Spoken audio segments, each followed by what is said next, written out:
Hello ಕರ್ನಾಟಕದ ಜನತೆ, welcome back to update Kannada 360 channel.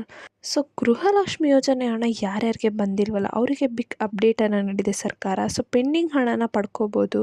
So ತುಂಬ ಜನ ಕಮೆಂಟ್ ಮಾಡಿ ಕೇಳಿದ್ದೀರ ನನಗೆ, ಇನ್ನು ಒಂದು ಕಂತಿನ ಪೆಂಡಿಂಗ್ ಹಣನೂ ಬಂದಿಲ್ಲ, ಮತ್ತು ಕೆಲವೊಂದಷ್ಟು ಕಂತಿನ ಪೆಂಡಿಂಗ್ ಹಣ ಬಂದಿಲ್ಲ. ಸೊ ಅಂಥವ್ರು ಏನು ಮಾಡಬೇಕು, ಸೊ ಪೆಂಡಿಂಗ್ ಹಣನ ಪಡ್ಕೊಳಕ್ಕೆ ಏನೆಲ್ಲ ಮಾಡಬೇಕು, ಏನೇನೆಲ್ಲ ಸಮಸ್ಯೆ ಇದ್ದರೆ ನಿಮಗೆ ಪೆಂಡಿಂಗ್ ಹಣ ದೊರಕಲ್ಲ, ಮತ್ತು ಪೆಂಡಿಂಗ್ ಹಣಕ್ಕೆ ಏನಾದರೂ ಅಥವಾ ನಿಮಗೆ ಒಂದು ಕಂತಿನ ಹಣನೂ ಬಂದಿಲ್ಲ ಅಂದರೆ ಮರು ಅಪ್ಲಿಕೇಶನ್ ಹಾಕ್ಬೋದಾ ನೀವು? ಏನಾದರೂ ಒಂದು ವೇಳೆ ನಿಮ್ಮ ಗೃಹಲಕ್ಷ್ಮಿ ಯೋಜನೆ ಅಪ್ಲಿಕೇಶನ್ ರಿಜೆಕ್ಟ್ ಆಗಿದ್ದರೆ. ಮತ್ತು 7ನೇ ಕಂತಿನ ಹಣದ ಬಗ್ಗೆನೂ ನಾನು ಡೀಟೇಲಾಗಿ ತಿಳಿಸ್ಕೊಡ್ತೀನಿ. ಸೊ ತುಂಬ ಜನ ಕೇಳ್ತಿದ್ದಾರೆ, ನಾ 7ನೇ ಕಂತಿನ ಹಣ ಬಿಡುಗಡೆ ಆಗಿದೆಯಾ ಇಲ್ವೋ, ಆದರೆ ಯಾವ್ಯಾವ ಜಿಲ್ಲೆಗೆ ಬಿಡುಗಡೆ ಆಗಿದೆ ಅಂತಲೇ ತುಂಬ ಜನ ಕಮೆಂಟ್ ಮೂಲಕ ಕೇಳಿದ್ದಾರೆ.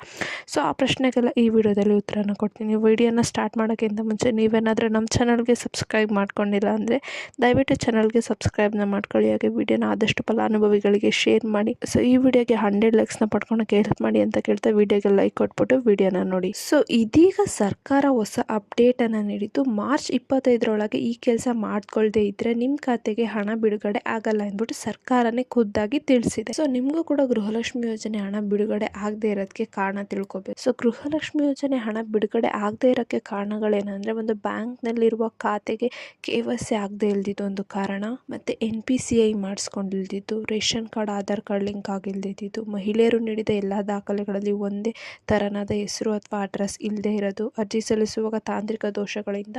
ಸೊ ಇಷ್ಟೆಲ್ಲ ಕಾರಣಗಳಿಂದ, ಮತ್ತು ಆಧಾರ್ ಕಾರ್ಡ್ ಅಪ್ಡೇಟ್ ಆಗಿಲ್ದಿದ್ದ ಕಾರಣಗಳಿಂದ ನಿಮಗೆ ಗೃಹ ಬರ್ದೇ ಇರಲು ಕಾರಣ ಆಗಿರುತ್ತೆ. ಸೊ ಇಷ್ಟೆಲ್ಲ ಸಮಸ್ಯೆಗಳನ್ನ ಹೇಗೆ ಪರಿಹರಿಸ್ಕೊಳ್ಳೋದು ಅಂದರೆ, ನೀವು ಯಾವ ಬ್ಯಾಂಕಲ್ಲಿ ಖಾತೆನ ಓಪನ್ ಮಾಡಿರ್ತೀರಲ್ಲ, ಸೊ ಅಲ್ಲಿಗೆ ನೀವೇ ಖುದ್ದಾಗಿ ಹೋಗ್ಬಿಟ್ಟು ಆಗದೇ ಇರುವ ಡಾಕ್ಯುಮೆಂಟ್ಸ್ನ ಕೊಟ್ಬಿಟ್ಟು ನೀವು ಅಪ್ಡೇಟ್ನ ಮಾಡಿಸ್ಕೋಬೇಕು. ಸೊ ಇದಕ್ಕಾಗಿ ನೀವು ನೇರವಾಗಿ ಬ್ಯಾಂಕಿಗೆ ಹೋಗ್ಬಿಟ್ಟು ಸಿಬ್ಬಂದಿಗಳನ್ನ ಭೇಟಿ ಮಾಡಬೇಕಾಗುತ್ತೆ. ಏನು ಸರ್ಕಾರ ಈ ಹಿಂದೆ ತಿಳಿಸಿರೋ ಹಂಗೆ, ಸೊ 25ನೇ ತಾರೀಕು ಒಳಗೇ ಏನು ನಿಮ್ಮದು ಆಧಾರ್ ಕಾರ್ಡ್ 10 ವರ್ಷದ ಹಿಂದೆದಾಗಿದ್ದರೆ, ಹಳೇದಾಗಿದ್ದರೆ ನೀವು ಅದನ್ನು ಅಪ್ಡೇಟ್ ಮಾಡಿಸ್ಕೋಬೇಕು. ಇಲ್ಲಾಂದರೆ ನಿಮಗೆ ಹಣ ಬರಲ್ಲ ಅಂತ. ಒಂದು ವೇಳೆ ಆಧಾರ್ ಕಾರ್ಡ್ ಲಿಂಕ್ ಆಗಿದ್ದು, ಆಧಾರ್ ಅಪ್ಡೇಟ್ ಆಗಿದ್ದರೆ, ಬಟ್ ಅದೇನಾದರೂ ಆಧಾರ್ ಕಾರ್ಡ್ ನಿಮ್ಮದು 10 ವರ್ಷ ಹಳೆಯ ಆಧಾರ್ ಕಾರ್ಡ್ ಆಗಿದ್ದರೆ ಅದನ್ನು ಕೂಡ ನೀವು ಖಂಡಿತವಾಗ್ಲೂ ಕೂಡಲೇ ಅಪ್ಡೇಟ್ನ ಮಾಡಿಸ್ಕೋಬೇಕು ಅಂದ್ಬಿಟ್ಟು ಸರ್ಕಾರನೇ ಖುದ್ದಾಗಿ ತಿಳಿಸಿದ್ದು. ನೀವು ಆಧಾರ್ ಕಾರ್ಡ್ ಅಪ್ಡೇಟ್ ಸೆಂಟರ್ಸ್ನಲ್ಲಿ ಹೋಗ್ಬಿಟ್ಟು ನೀವು ಅಪ್ಡೇಟ್ನ ಮಾಡಿಸ್ಕೋಬೋದು. ಸೊ ಆನ್ಲೈನಲ್ಲೂ ಕೂಡ ನೀವು ಆಧಾರ್ ಕಾರ್ಡ್ ನವೀಕರಣಕ್ಕೆ ಅವಕಾಶನ ನೀಡಿದೆ ಸರ್ಕಾರ. ಸೊ ಜೂನ್ 14ರವರೆಗೆ ಆಧಾರ್ ಕಾರ್ಡ್ ಅಪ್ಡೇಟ್ಗೆ ಸರ್ಕಾರ ಅವಕಾಶ ಕೊಟ್ಟಿದೆ. ಸೊ ಇದು ಸಂಪೂರ್ಣ ಉಚಿತವಾಗಿರುತ್ತೆ. ಜೂನ್ 14ರವರೆಗೆ ಆಧಾರ್ ಕಾರ್ಡ್ ಅಪ್ಡೇಟ್ ಮಾಡದೇ ಇದ್ದರೆ ನಿಮಗೆ ಯಾವ ಕಂತಿನ ಹಣನ ಬರಲ್ಲ.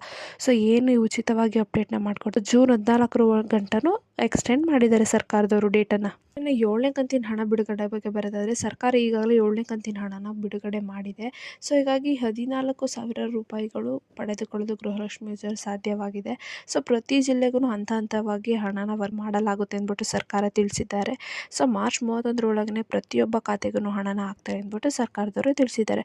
ಸೊ ಈಗ ಆಲ್ರೆಡಿ 7ನೇ ಕಂತಿನ ಹಣ ಬಿಡುಗಡೆ ಆಗಿದೆ. ಸೊ ಯಾರ್ಯಾರಿಗೆಲ್ಲ ಡೌಟ್ ಇತ್ತಲ್ಲ, 7ನೇ ಕಂತಿನ ಹಣ ಇದೇ ತಿಂಗಳು ಮಾರ್ಚ್ 15ರಂದೇ ಬಿಡುಗಡೆ ಆಗಿದೆ, ಆದರೆ ಎಲ್ಲ ಜಿಲ್ಲೆಗೂ ಬಿಡುಗಡೆ ಮಾಡಿಲ್ಲ, ಹಂತವಾಗಿ ಬಿಡುಗಡೆ ಮಾಡ್ತಾರೆ ಸರ್ಕಾರದವರು ಅಂದ್ಬಿಟ್ಟು ತಿಳಿಸಿದ್ದಾರೆ.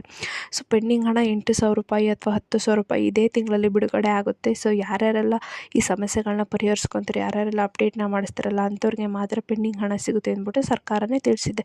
ಸೊ ಇಷ್ಟು ಹೇಳ್ತಾ ಈ ಪುಟ್ಟ ವಿಡಿಯೋ ನಿಮಗೆ ಇಷ್ಟ ಆಯಿತು ಅನ್ಕೊತೀನಿ. ಇಷ್ಟ ಆದರೆ ದಯವಿಟ್ಟು ಚಾನಲ್ಗೆ ಸಬ್ಸ್ಕ್ರೈಬ್ನ ಮಾಡ್ಕೊಳ್ಳಿ. ತುಂಬ ಜನ ವಿಡಿಯೋನ ನೋಡ್ತಿರೋದ್ರೆ ಸಬ್ಸ್ಕ್ರೈಬ್ನ ಮಾಡ್ಕೊಂಡಿರಲ್ಲ, ಪ್ಲೀಸ್ ದಯವಿಟ್ಟು ಚಾನಲ್ಗೆ ಸಬ್ಸ್ಕ್ರೈಬ್ನ ಮಾಡ್ಕೊಳ್ಳಿ, ಹಾಗೆ ವಿಡಿಯೋನ ಆದಷ್ಟು ಶೇರ್ ಮಾಡಿ. ಏನೇ ಪ್ರಾಬ್ಲಮ್ ಅಂತಂದರೆ ಕಮೆಂಟ್ನ ಹಾಕಿ. ಧನ್ಯವಾದಗಳು.